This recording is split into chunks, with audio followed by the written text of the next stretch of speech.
You and your son are freeloaders, my sister yelled in my face while she was living in my house. A year ago, I stood in front of my parents' house, the place where I was born and raised. The sky was gray, mirroring exactly how I felt at that moment. It had been 15 years since I last set foot here, and if it weren't for my mother's urgent phone call, I would never have returned. My name is Hannah. I'm 34 years old and a creative director at an advertising agency in Seattle. I have a 10-year-old son, Noah. He is my entire world. I remember that fateful Saturday when my mother called, her voice trembling. You need to come home immediately. The family is in serious trouble. My mother's voice trembled on the other end of the phone, filled with urgency and fear, but to me, those words were just echoes of a past I had run away from long ago. I remained silent for a moment, holding the phone against my ear as the noise of Seattle's traffic buzzed around me. Family? That word had never truly included me. Dad, he's in the hospital, she continued, her voice breaking with a stifled sob. We need you to come. I bit my lip, feeling the coldness behind her plea. It had been 15 years since I last set foot in that house. 15 years since I closed the door on my childhood and vowed never to look back. Every day since then, I had worked tirelessly to build the life that had been stolen from me without an ounce of remorse. And now, after years of silence, interrupted only by cold, obligatory birthday messages, they were calling because they needed me. Because they expected something from me. I closed my eyes and took a deep breath. My first instinct was to hang up, to ignore it like I had ignored every one of their invitations disguised as requests. But something inside me, perhaps the shadow of the girl who once searched for answers, held me back. I wasn't going back for them, not for the people who discarded me without hesitation, but maybe for myself. I'm on my way, I said, my voice firm, though I felt the weight of every word. The next morning, I stood in front of my parents' house holding my 10-year-old son Noah's hand. The gray sky hung over us, a reflection of my emotions. The home I once knew, the place where I'd grown up dreaming of a bright future, now looked smaller, worn down, and unfamiliar. I took a deep breath before knocking on the door. This time, I wasn't returning as the forgotten daughter. I was coming back as the woman who had learned to survive without them. And this time, everything would be on my terms. When I was a child, I liked to believe that my parents loved me as much as they loved my sister Emily. I clung to that idea, the way a shipwrecked sailor clings to a piece of driftwood in the middle of the ocean. I believed that family love was unbreakable, that my effort and dedication would be recognized one day. But when I turned 19, that illusion shattered in an instant. I remember that day with painful clarity. I stood there holding my acceptance letter to the University of California, Los Angeles, in my hands. I felt an indescribable mix of euphoria and relief. Years of effort and sacrifice had paid off. This was my ticket to a better future. But that excitement crumbled the moment my parents called me into the living room, their expression serious, almost solemn. "Hannah," my mother said, her tone attempting to be gentle but carrying a cutting coldness. "There's something you need to know." I remained standing, still clutching my letter. My father crossed his arms and spoke bluntly.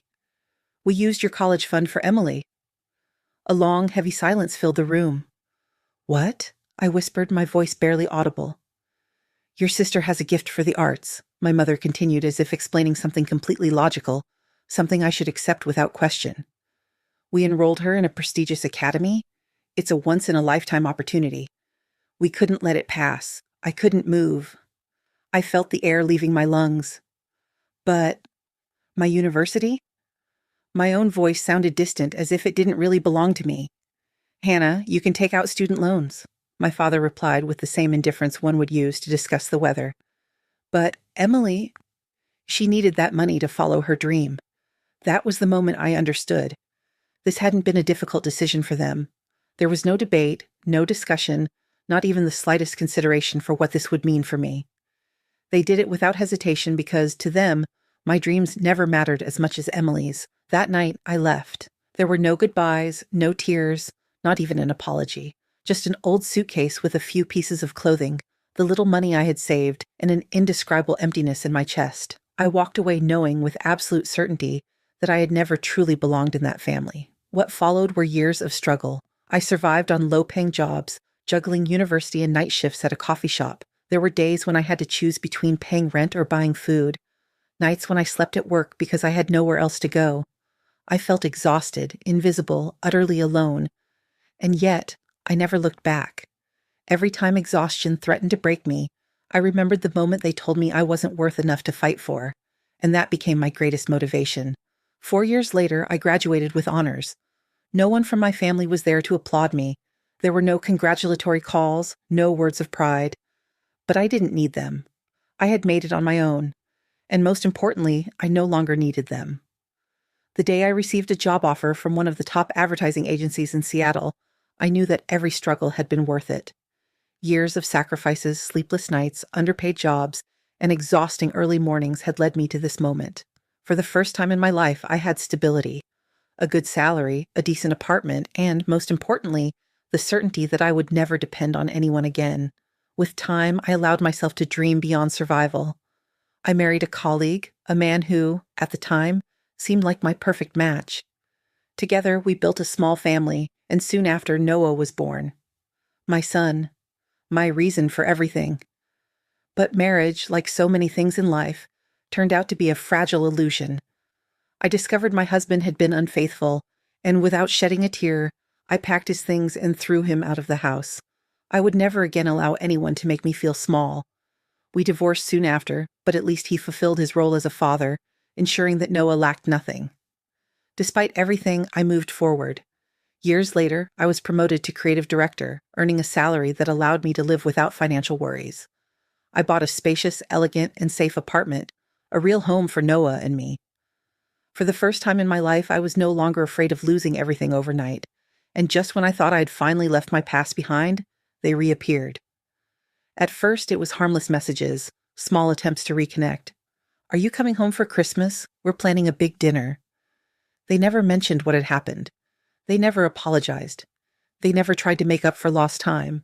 They simply extended invitations with the same coldness with which they had discarded me years ago. But soon the real reason behind their sudden interest became clear. "I'm sure you can help out a little, right? After all, things are going well for you at work. Your father's birthday is coming up. You know how much he loves Rolex watches.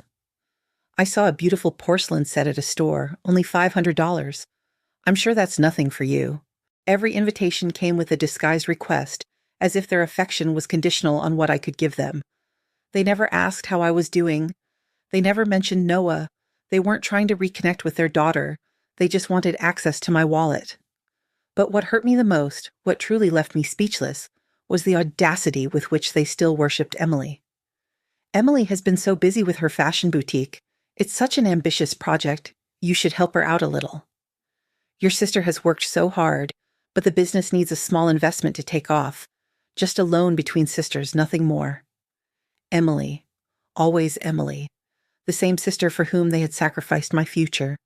The one who never had to struggle for anything. The one who had everything handed to her on a silver platter. And still, they were asking me to rescue her. I ignored every one of their pleas. I made it clear that my money was not for them. But deep down, I was still human. Despite everything, the abandonment, the indifference, the years of suffering, I still had a small trace of decency left. Not out of love, not out of obligation, but because I didn't want to carry the weight of guilt.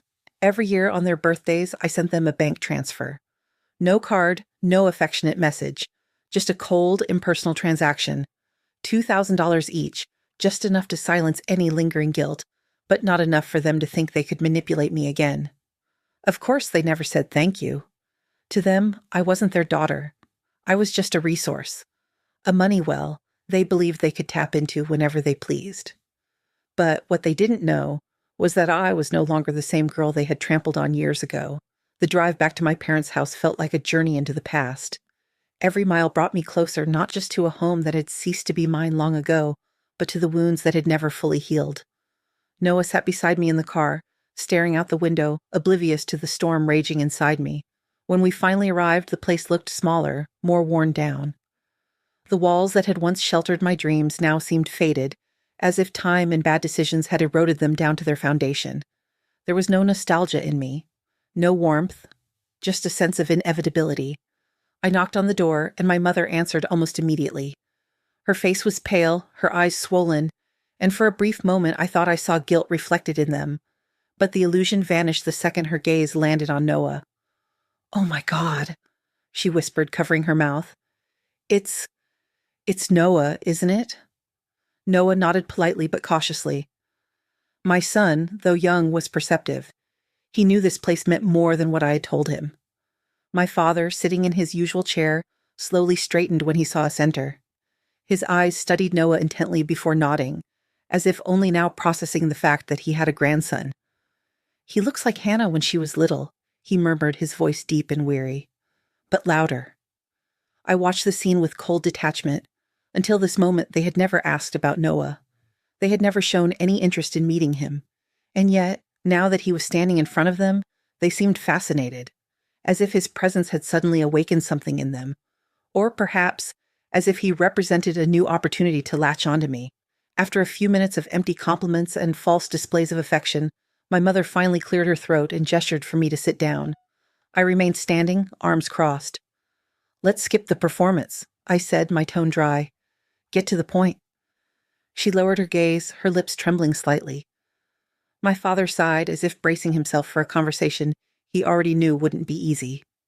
"The bank is about to foreclose on the house, Hannah," my mother whispered. I wasn't surprised. I had known the moment I received her call. "Emily took out a huge loan for her fashion boutique," my father continued. "But the business failed. She couldn't pay it back. We mortgaged the house to help her, and now the bank is taking it. There it was, the same story as always. Emily messed up and I had to fix it." I stifled a sarcastic laugh and stared at them. "And what do you expect from me?" My mother swallowed hard. "We need you to pay the debt." The coldness in her voice nearly took my breath away.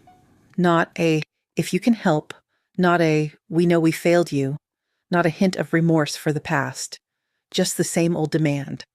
"How much is the debt?" I asked, my tone flat. They hesitated for a moment. Maybe they expected me to react with more outrage or try to argue, but my patience for my family's drama had run out years ago. Finally, my mother murmured, $250,000. I laughed. I couldn't help it. The irony was too much. Was 150 not enough? I scoffed, shaking my head. 200 already seemed like too little for you? My father sighed. "Hannah, you earn well. It's not that much for you." There it was.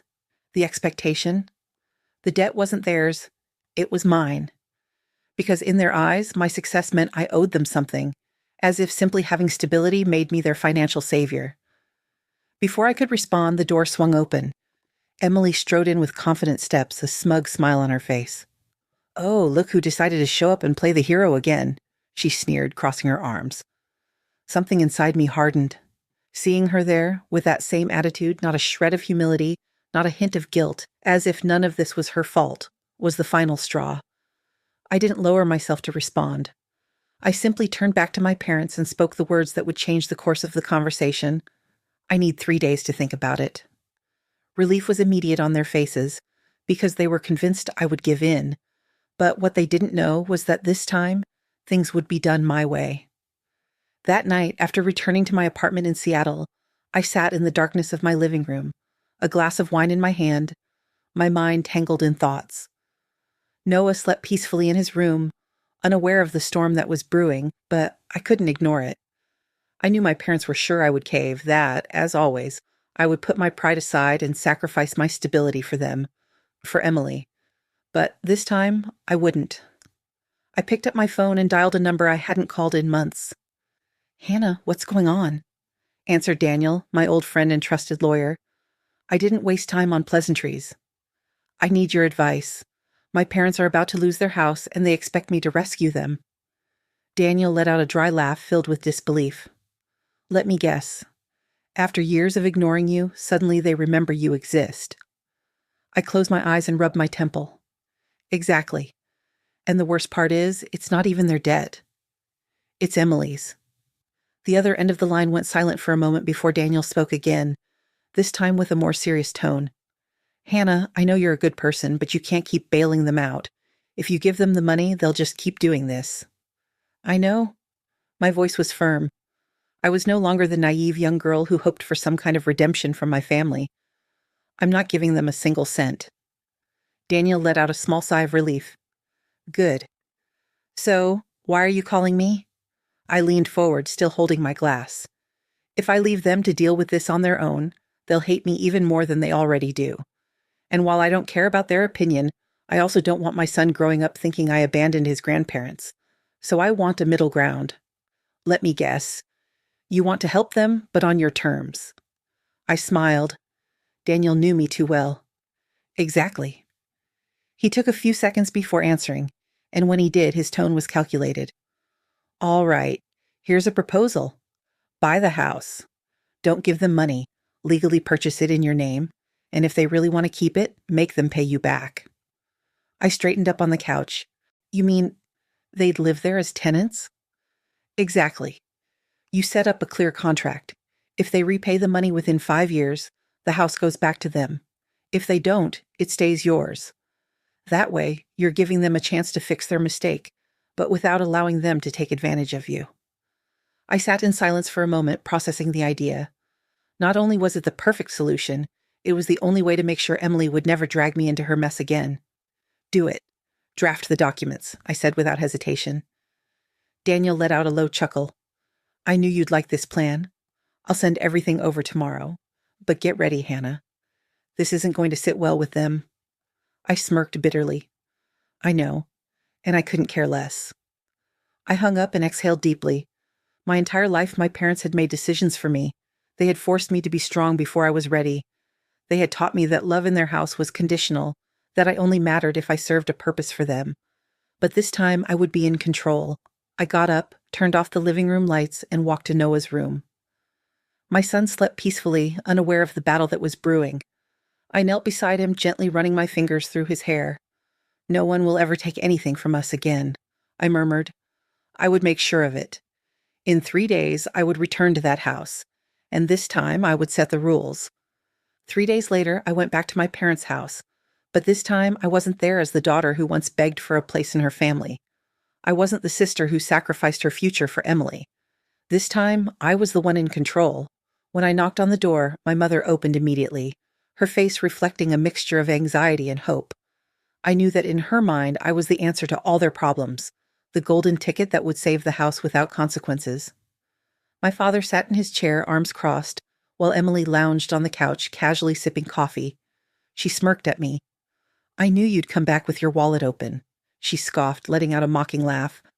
I didn't answer. I didn't even look at her. In her mind, she had already won. She thought she had manipulated me, just as she always had. But today, I wasn't that Hannah. With implacable calm, I walked to the dining table and placed a folder of documents on the surface. Here's my answer. My father frowned, picking up the folder and flipping through the pages cautiously. It wasn't a check. It wasn't a bank transfer. It was a contract. What is this?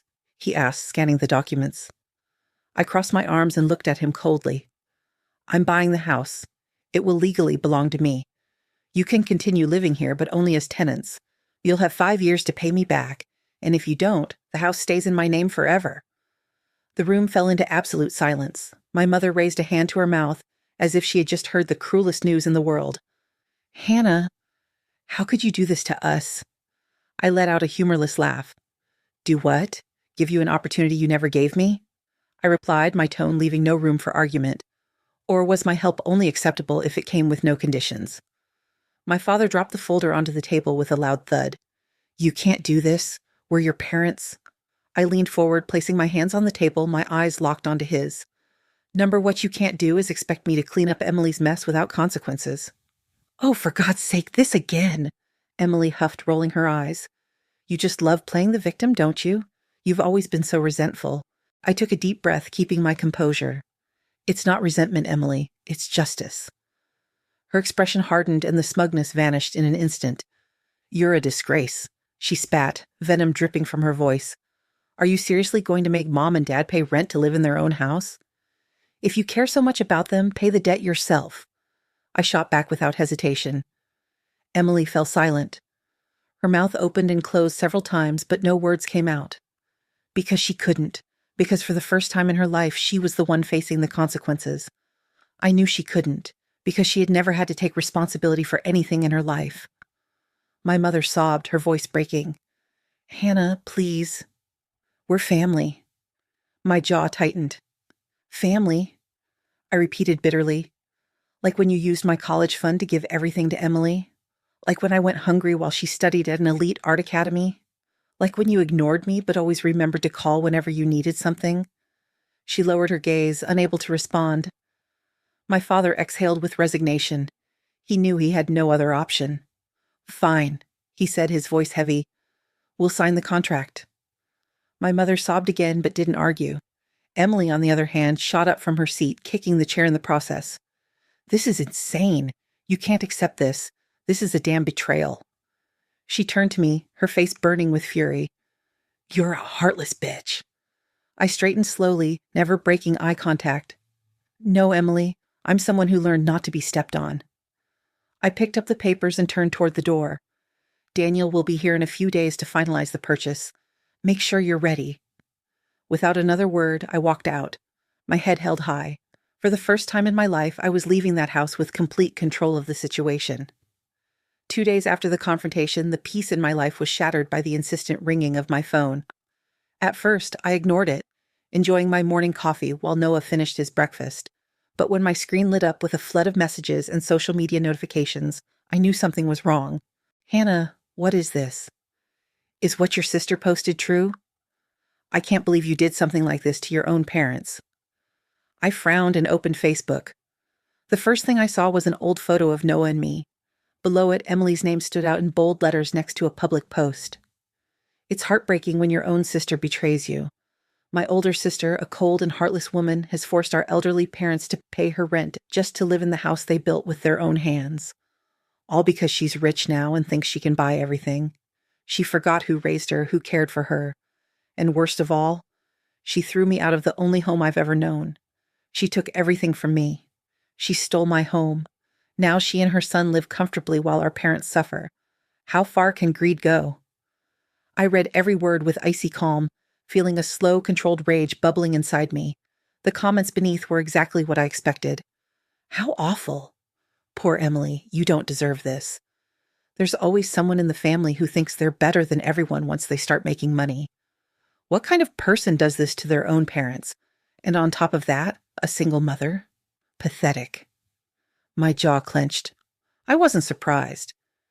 Emily had always known how to manipulate the narrative. She had always been the golden child, the one who effortlessly earned sympathy. But this was a new level of low.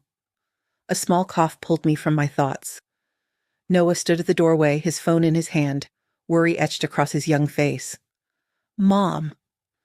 My friend just sent me Aunt Emily's post. Everyone at school is talking about it. I froze for a second.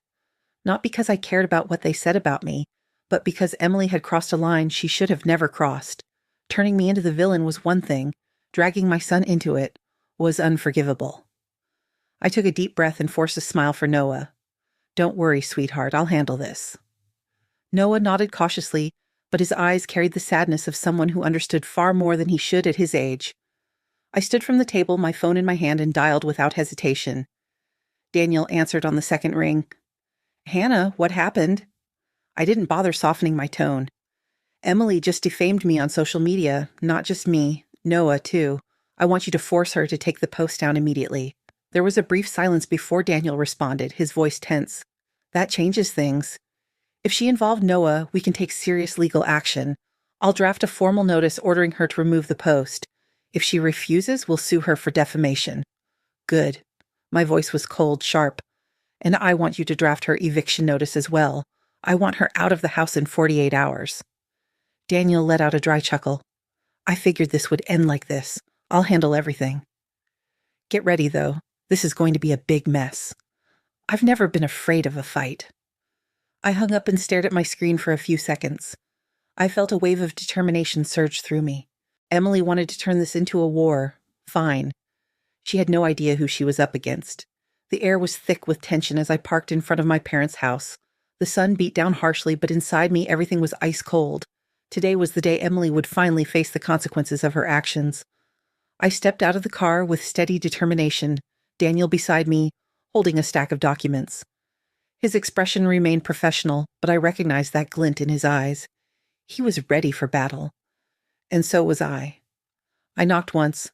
No patience for pleasantries. My mother opened the door, her face swollen from crying. My father stood behind her, silent, as if he had already accepted his fate. And on the couch, legs crossed, phone in hand, sat Emily. She looked at me with disdain, as if all of this was nothing more than an inconvenience in her day. "Here to give your grand speech, Ice Queen?" she sneered with a cynical smirk.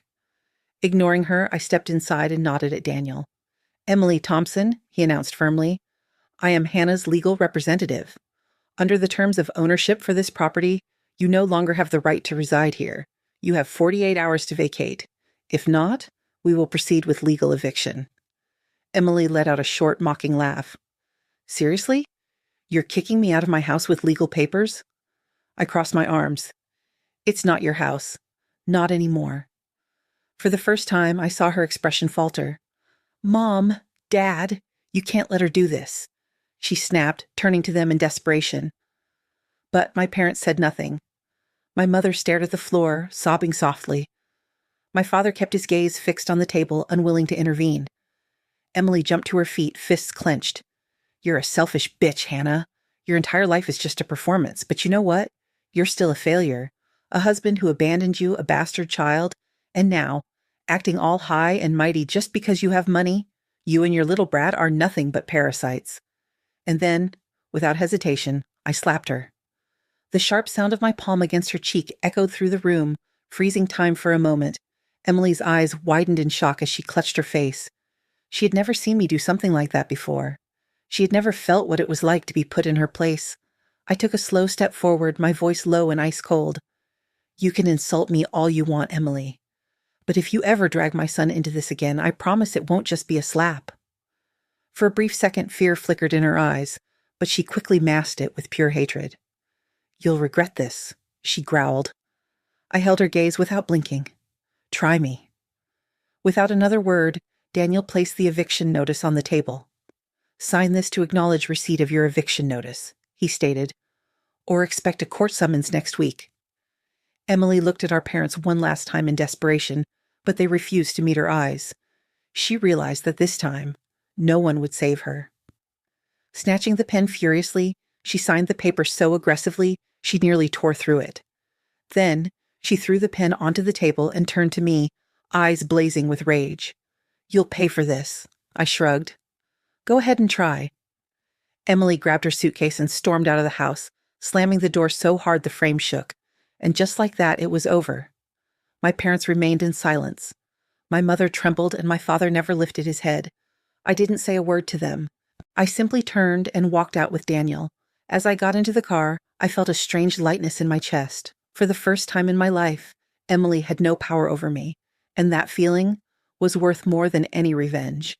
It has been a year since Emily walked out of my life. A year since I stopped carrying the weight of a family that never considered me a part of it. And for the first time, my life truly feels like my own. My parents still live in the house that is now legally mine. I didn't leave them homeless. I didn't abandon them entirely, but I set clear boundaries. They don't pay rent, but they also get nothing else from me. No luxuries, no favors, no more disguised bank transfers meant to buy affection. Every month, I take Noah to visit them, not because I owe them anything, but because my son deserves the chance to know his grandparents. Despite everything, I want him to understand that relationships can be rebuilt, even if, in my case, that will never happen. Emily never returned. After leaving the house, she disappeared from our lives as if she had never existed. Her fashion boutique dream crumbled into nothing. The last I heard, she was working as a cashier at a convenience store. It's not a bad job, but it's certainly not the luxury life she always believed she was destined for. Sometimes my parents bring her up with a heavy sigh. Emily is still young. She made some mistakes, but she's your sister. The last time they said that, I looked them straight in the eyes with the same coldness they once used when they stole my future. If you ever mention Emily in front of me again, you can leave this house. They never said her name again. Maybe I was cruel. Maybe I should be more forgiving. Maybe, in another life, I would have been more open to reconciliation. But in this life, I learned that family isn't about blood. Family is love. Family is respect. Family is loyalty. And my parents chose Emily over me, time and time again. Now, I choose Noah. I choose the peace I built. I choose the woman I became. And for the first time, I regret nothing.